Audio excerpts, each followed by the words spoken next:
Iklim adalah keadaan rata-rata cuaca pada suatu wilayah dalam jangka waktu yang relatif lama. Sedangkan cuaca merupakan suatu keadaan udara pada saat dan di wilayah tertentu yang relatif sempit dan pada jangka waktu yang singkat. Walaupun cuaca dan iklim berbeda, tetapi unsur-unsur yang membentukannya sama. Berikut adalah unsur-unsur pembentukan cuaca dan iklim. Matahari merupakan pengatur iklim di bumi yang sangat penting dan menjadi sumber energi utama di bumi. Energi matahari dipancarkan ke segala arah dalam bentuk gelombang elektromagnetik. Penyinaran matahari sendiri ke bumi dipengaruhi oleh kondisi awan dan perbedaan sudut datang sinar matahari. Iklim Köppen merupakan pengelompokan iklim berdasarkan pada rata-rata curah hujan dan temperaturnya. Klasifikasi iklim ini dibagi menjadi 5 tipe, dan masing-masing tipe menggunakan huruf sebagai simbolnya. Yang pertama, iklim tropis, yang kedua iklim kering, yang ketiga iklim sedang, yang keempat iklim dingin, dan yang kelima iklim kutub. Iklim Ferguson merupakan klasifikasi iklim berdasarkan curah hujan. Pada klasifikasi ini, iklim dibagi menjadi 8 tipe, yaitu yang pertama sangat basah, yang kedua basah, yang ketiga agak basah, dan keempat sedang, yang kelima agak kering, yang keenam kering, yang ketujuh sangat kering, dan kedelapan luar biasa kering.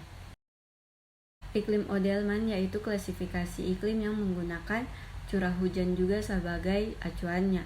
Perbedaannya dengan iklim Ferguson adalah pada kriteria bulan basah dan cara menghitungnya. Pada iklim Odelman, untuk menentukan tipe iklimnya tidak perlu menggunakan rumus seperti Ferguson. Hanya perlu menentukan bulan basah pada 1 tahun berdasarkan cara curah hujan. Kriteria bulan basah pada Odelman yang pertama bulan basah, curah hujan lebih dari 200 mm. Yang kedua bulan lembab, curah hujan 100-200 mm. Yang ketiga bulan kering, kurang dari 100 mm.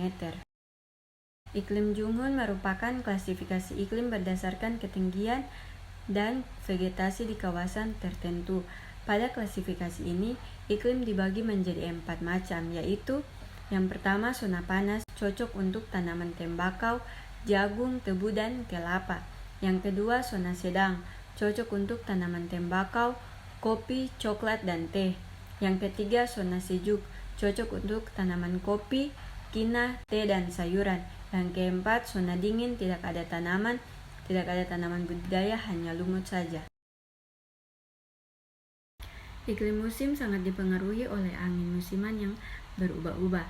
Setiap periode tertentu, satu periode angin musim adalah 6 bulan. Angin musim barat bertiup sekitar bulan Oktober sampai April hingga membawa musim penghujan. Yang kedua musim angin timur bertiup sekitar bulan Mei sampai September. Sifatnya kering sehingga mengakibatkan wilayah Indonesia mengalami musim kemarau atau panas. Iklim laut terjadi karena Indonesia memiliki wilayah laut yang luas sehingga banyak terjadi penguapan dan akhirnya mengakibatkan terjadinya hujan. Iklim panas terjadi karena Indonesia berada di daerah tropis. Iklim bersifat panas dan hanya memiliki 2 musim, yaitu musim kemarau dan musim hujan. Suhu yang tinggi mengakibatkan penguapan yang tinggi dan berpotensi untuk terjadinya hujan.